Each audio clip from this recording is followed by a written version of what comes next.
first step really is getting clear on what you want to bring into your life. I think you would be astounded by how little clarity people have around their own future. And what manifestation really it's about taking responsibility and ownership for a future that you want to live in, and I think so the first step would be, getting super clear on what it is you want to create. And if you can't get clear on the actualities of it, then getting clear on how you want to feel. Hello and welcome to another episode of the Mind to Lead podcast. And today, very excited as I'm sat down with an incredible human being, Jordanna Levin. Jordanna is the author of two amazing books, Make It Happen, which I recently read and loved. So very excited to talk about that today. She's also got a new book that's being released on the 5th of January called Higher Love. So I can't wait for that to be released. She's the host of 3 podcasts, Higher Love, The Middle, and Lunar Love. And what I believe your incredible gift is taking these kind of like unusual concepts, typically woo-woo subjects, and breaking them down to some real practical steps for people. So I'm very excited to have you on the podcast today. Jordanna, amazing to have you on. Oh, thank you. Thank you so much for having me. And it's such a compliment for you to say that to me, because that really is my why behind everything I do, is taking these big spiritual concepts and breaking them down, because I think there's a lot of gold in them that people miss because they dismiss them. And I was one of those people. So I think my background is I've got a very corporate father and a very hippy-dippy mother, and I sort of meet in the middle and try and kind of marry the two in a way. Yeah, and you can really see that in the way that you write, because it is very practical and it's very relevant, I think, to what is also going on in the world right now. So let's take it a step back. So obviously you've had an incredible journey, and you don't get to write books like you're writing now without some experiences. So could you just, fill us in? Who is Jordanna and what's your journey been so far? Yeah, I mean, it's an up and down journey. I'm a journalist, first and foremost. So I'm a trained journalist. And I worked for about 10 years in the publishing industry, so working in food magazines primarily. I was a food writer. And I kind of worked my way up the corporate ladder, and I got to the top of what I could get to, really, and thought, well, this is not what I envisaged at all for myself. And I was sick and I was miserable and, all those things we talk about when we're hitting rock bottom. And so I decided that I needed to change a few things around. So I started working for myself, and, that was a juggle. Anyone who's ever worked for themselves before learned a lot of things about myself. And I started writing really more of the things that I was passionate about, which led me to this manifestation piece. So that's when I came across manifestation, because I was doing it in my life anyway. We all are. We're all manifesting every second of the day, whether we realize it or not. But every time I tried to research it, I kept getting walked down this thoughts become things path, and it didn't really go any further than that. And I found that I couldn't apply it. So I started doing my own kind of experiments around it and came up with a really, really simple way that worked for me. And I thought, well, hang on, I could perhaps write something that will convince other people, that manifestation is actually a lot simpler than you think it is. I completely agree. And as I was reading your book as well, I thought, yes, without even realizing, I've been manifesting, like you say, my whole life. So, for example, I now live on the Gold Coast. 8 years ago, I was living in Melbourne, and I said to myself, I don't know when, I don't know how, but I'm going to live here one day. And it was just said with such certainty that it was just going to happen, and it was done. And then when I moved to the Gold Coast, I spotted a Jeep Wrangler, and it's like my dream car. And I said, right, that's my next car. And then we were out just randomly one day driving past a Jeep garage, and I just saw this bright blue Jeep Wrangler. I was like, pull in to my husband, and we ended up buying this Jeep. But it's like, they're just 2 examples there, and I could sit here all day and name more. But I just think like we're doing it every day, and I love that. So let's talk about the practical steps then, because you break it down beautifully in your book, Make It Happen. So what is the first step in terms of like bringing things into your life? I think the first step really is getting clear on what you want to bring into your life. I think you would be astounded by how little clarity people have around their own future. And what manifestation really it's about taking responsibility and ownership for a future that you want to live in, and I think, so the first step would be, getting super clear on what it is you want to create. And if you can't get clear on the actualities of it, then getting clear on how you want to feel. Yeah. So I break it down in the book in an equation called the manifestation equation. And it really is the simplest way to take yourself through those steps of manifestation. So the equation is thoughts plus feelings plus actions plus faith. So once we're clear on what our intention is, what it is we want to create, then we start going through the equation. Are my thoughts aligned with this intention? What feelings do I want to feel when that intention manifests? And can I feel them right now? What inspired action steps can I take to get closer to that intention? And then the faith piece is about having trust in yourself and something greater for you, which is where I lose a lot of people sometimes. But that something greater for you is just something outside of yourself. So I call it the universe. You might call it God or creator or source, or perhaps you don't have a name for it. It doesn't matter, but it's just trusting that the world is working with you and not against you. Yeah, absolutely.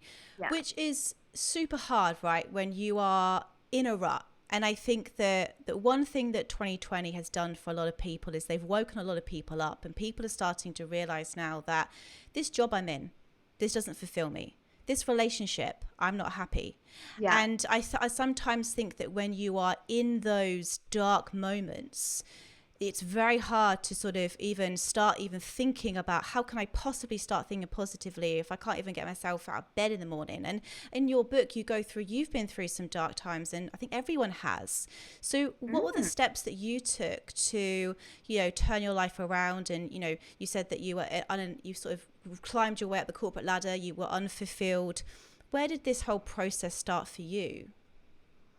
I think I realized that a lot of what I was living when I was not feeling so great, I had actually manifested myself.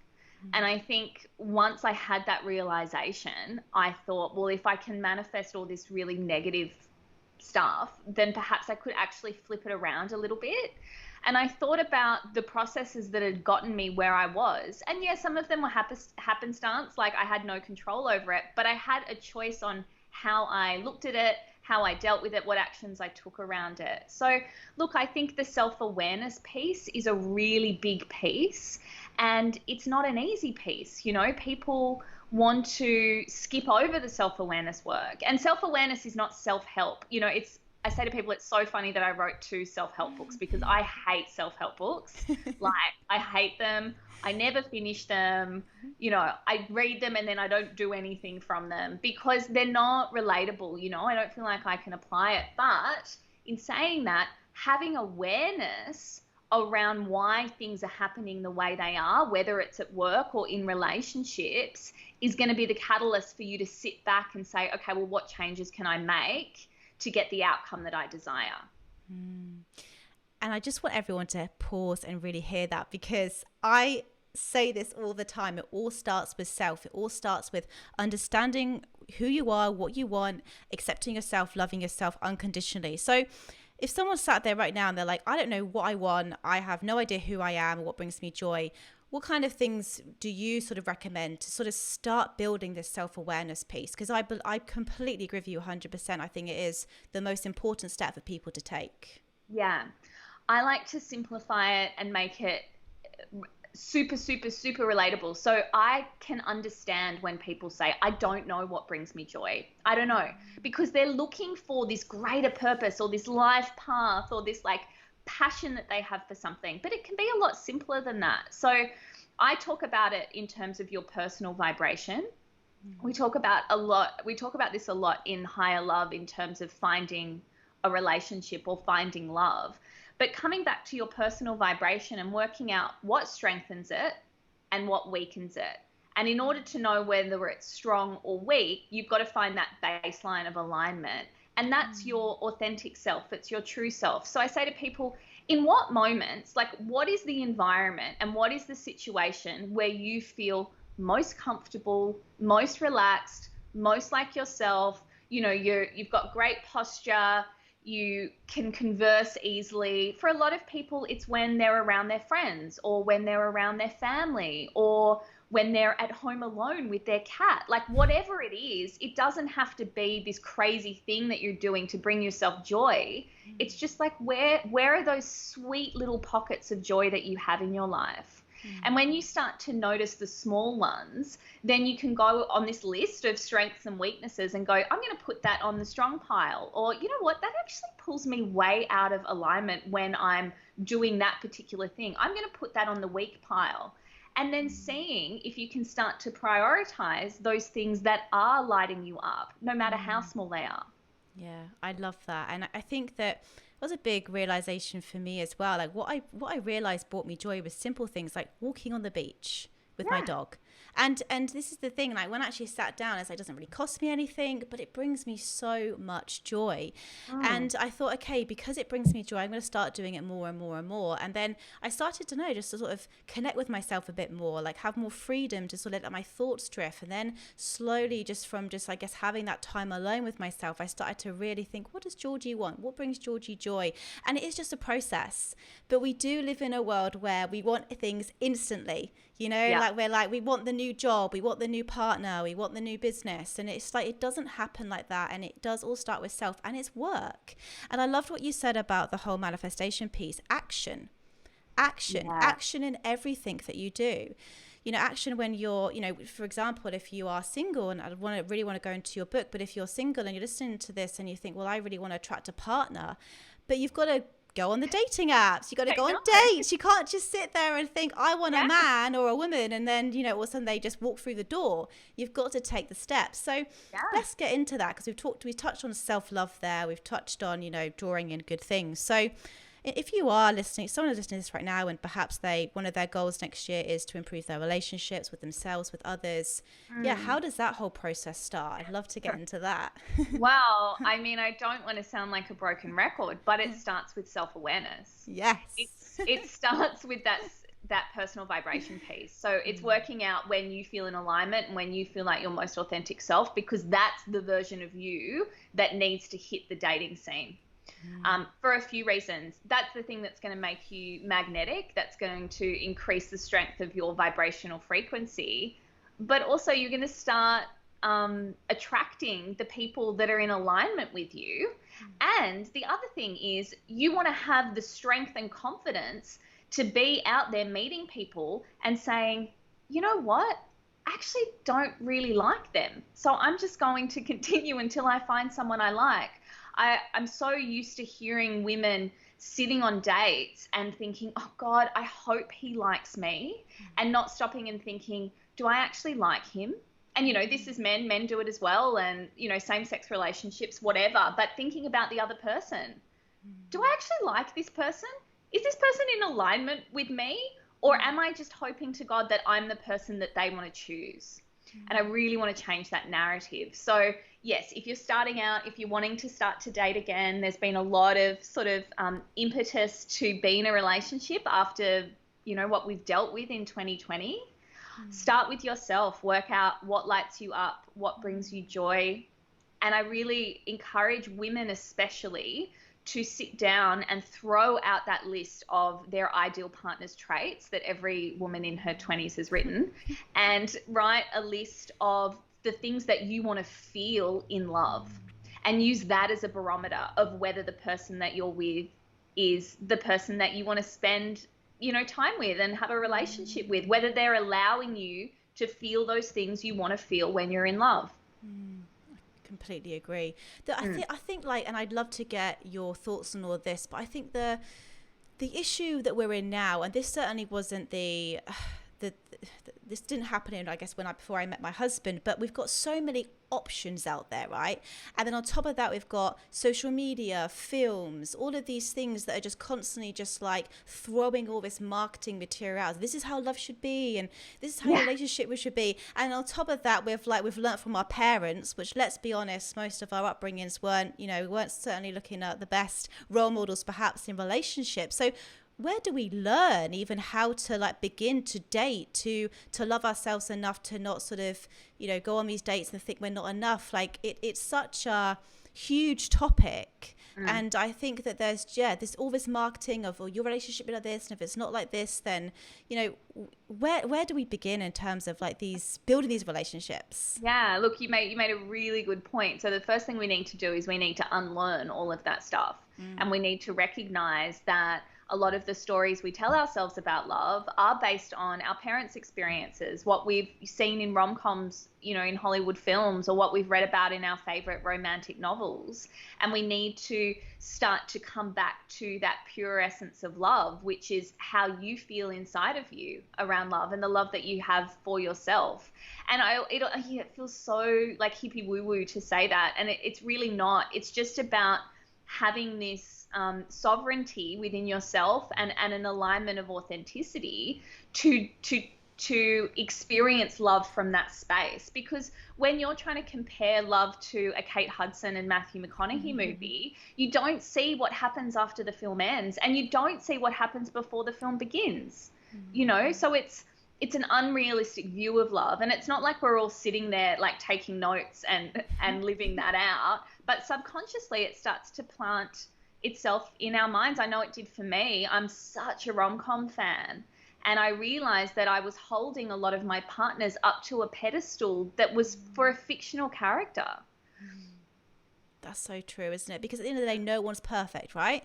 You know, and I think that, you know, in the start, you know, there's all the excitement, and then after 6 months, you know, you're just sort of like, oh, okay, you almost like you can't, if you're not careful, you can stop seeing one another.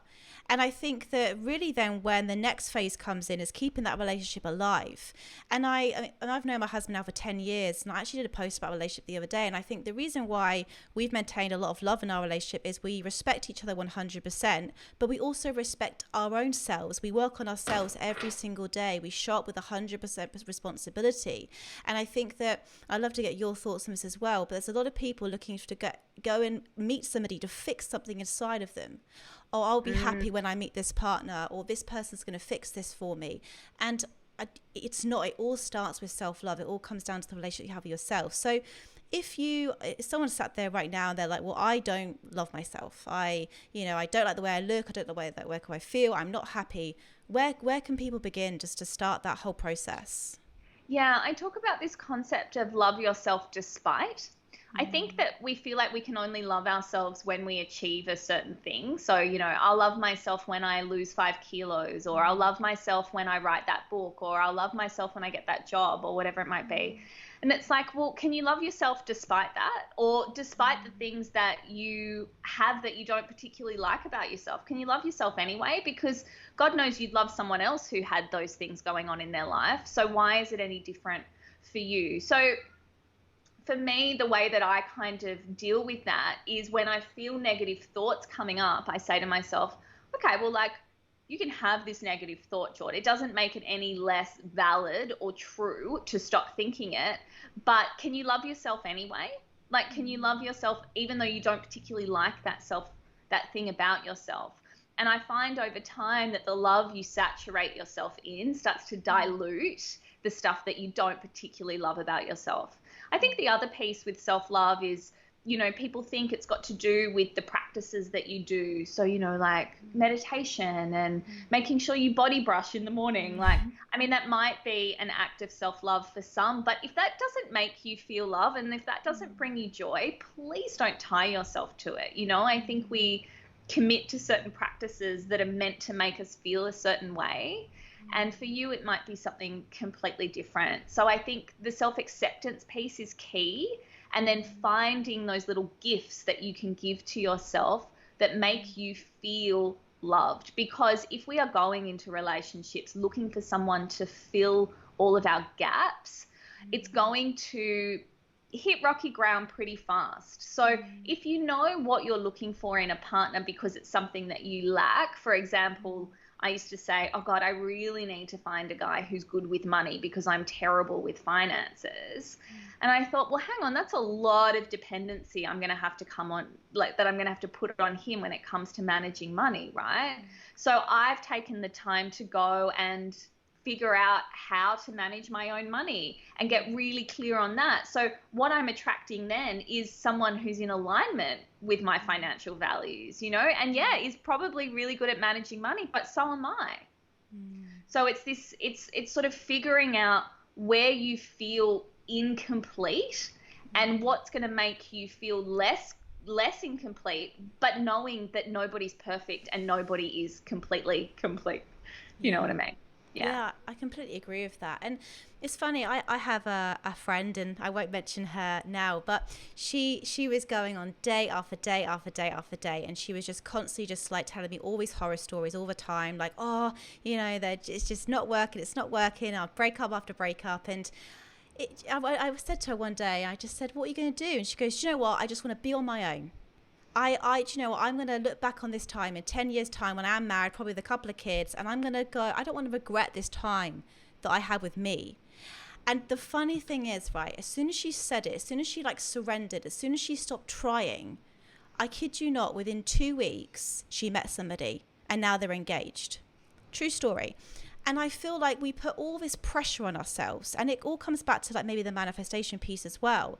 If that I've found when I've tried to force things, whether it's relationship, business deals, money, when I'm feeling this pressure, I'm almost blocking it because I'm so like gripping the steering wheel and trying to control everything in my life. And it's almost like, so how important is that you touch upon faith, but that to me is faith. That to me is just trust, surrender. How important is that in terms of the whole when you meet people and things? It is so important. I mean, it comes back to that manifestation equation. The action and the faith piece, the surrender piece, have to work together. It's this constant dance between the two. You know, so if you've taken the action steps, if you've done all you can do, the only thing that's left is to sit back and have faith that what is in your highest interest will manifest for you. And if it's not this, then it's something better. And it definitely applies to relationships. When I started writing this book, I was in a wonderful relationship. And then my partner got offered an amazing job in New York and moved to New York. And that was that. And COVID hit and we're not together anymore. So here I am promoting a book about love, very single, which was not the plan at all. But for me, it's this question I get constantly when I'm promoting this book. Oh, you know, why are you single? Why haven't you found that higher love? And I say, it's because for me, higher love is about being okay until you meet the person that you want to spend your life with. Yeah. So yes, we'll up our vibrations and we're going to attract better people into our lives, but it's also being strong enough and being brave enough to wait for the person who puts you in full alignment. And that's when the faith piece matters, because you have to have faith and trust. Otherwise you waver and just grab onto anyone. You know what I mean? Yeah. And I think if anybody should be selling the book and writing the book, it is you. Because to me, love isn't, when I think love, I don't think relationships. I think the relationship you have with yourself. And I think that you are a walking, talking example of that. And I think that if anyone should be writing a book on how to manifest love, and it is you, because you do every single day. You love yourself. And that's the most important piece of the whole puzzle and everything. So I'd love to know as well, like when you know, how do you deal with, like, you know, when you do go through these relationships and they do end, they come to an end, like what does that process look like for you, if you don't mind sharing? Because I think there's a lot of people who would love to know about how do you overcome a broken heart. Yeah, I mean, there's a whole chapter in the book about the ending of relationships, because I think it's really important. And I think, especially as we get older, how we end a relationship will definitely affect how we walk into the next one. So for me personally, there's a grieving process, and I think the grieving process is really important. I think when you jump straight into something else, or alternatively, you just kind of suppress the feelings and distract yourself with other things, it can feel better in the moment, but it surfaces at a later time. So I personally take the time to grieve, and grief looks different to everybody. But I've noticed that when I can actually process the emotions through feeling them rather than just thinking and analyzing them, I actually process them a lot faster. I move through them a lot faster. I think closing the loop is also really important.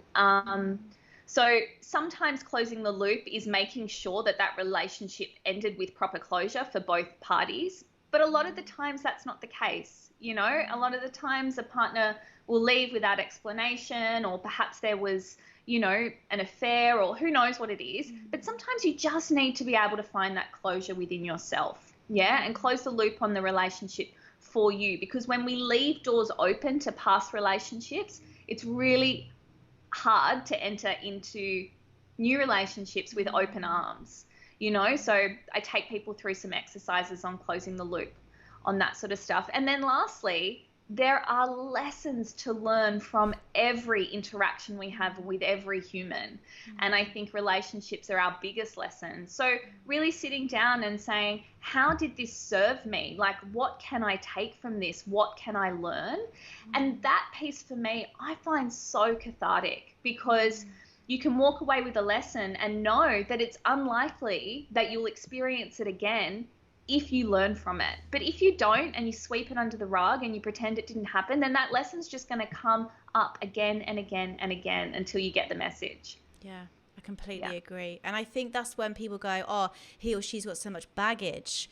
And it's like you're just constantly just bringing all that vibrations, and you're like almost like looking for things to, oh, you know, oh, that happened in my last relationship, he's doing that or she's doing that again, it's going to happen again. You almost give meaning to things that don't need to have meaning too. So I love what you said about just closure, closing the door, allowing yourself time to grieve, do it whatever that looks like to you. And then when it feels ready, then move on. But I think that too many people jump straight back into another relationship to try and get over the last one, and it just becomes one disaster to the next, because they're not spending that time, like you just said, what lessons have I learned, you know. And I think that every single relationship that I've been in the past has taught me something about myself, and I'm very, very grateful that I did spend the time understanding what that meant, and it definitely helped me evolve. So when I did meet my soulmate, well, Kyle, my husband now, who is my soulmate, and it did feel right, because I identified what I didn't like, what I wanted, and I started to understand me, and it was the same for him. So I think that's really, really important, and such a really, really key piece. I just think this book is going to be the game changer to every single person that reads it, who is looking for love or wants to love themselves more. So I guess in closing, like, what would you say if you could give one piece of advice about the whole manifesting love, bringing in love into people's life? What would that piece be? Where should people start? Self-awareness. Big question. Broken record. Self-awareness. Self-awareness really is your greatest superpower. It is. And if you're not sure what that looks like, it's getting curious about why things the way they are in your life, and getting curious about your reactions to them and the responsibility that you take. And once you can get super clear on that, everything else in life feels so much more accessible, and manifestation becomes so much easier, because your ability to manifest and your self-worth are directly correlated. So if you can improve your level of self-worth and feel deserving of the things you want to create, you'll be able to create so many wonderful things in your life. And I can definitely second that, because it wasn't until I had that piece in my life that everything else started to unfold and take place. So Jordanna, I could honestly sit here and chat to you all day. I think that honestly your book Make It Happen was incredible, and Higher Love, I just know, is going to be just as good, if not better, if that's possible. So everyone who's listening to this, definitely go and get that book, get both books. I'm sure I know Make It Happen is amazing, and I'm sure Higher Love will be as well. So for those people who want to reach out to you, find out more about you, where should they go? You can head to my website, which is jordannalevin.com, and Instagram, I hang out a lot on there. That's probably the best social media platform to find me on, and that's just at Jordanna Levin. Perfect. We'll put all the links below. So thank you so much. It was an incredible conversation today, and thank you so much. Thank you for having me. Thank you so much for listening to the Mind to Lead podcast. I really hope you got some great takeaways and key learnings from this episode. To help us spread the message, please give us a rating and leave us a review. We love reading your thoughts and your insights and your learnings. And look, reach out to me. Reach out to me on LinkedIn. I'm Georgie Hubbard. Reach out to me on Instagram. I'm Georgie L. Hubbard. Let's connect. I hope you have an incredible day, and I look forward to speaking to you all again soon.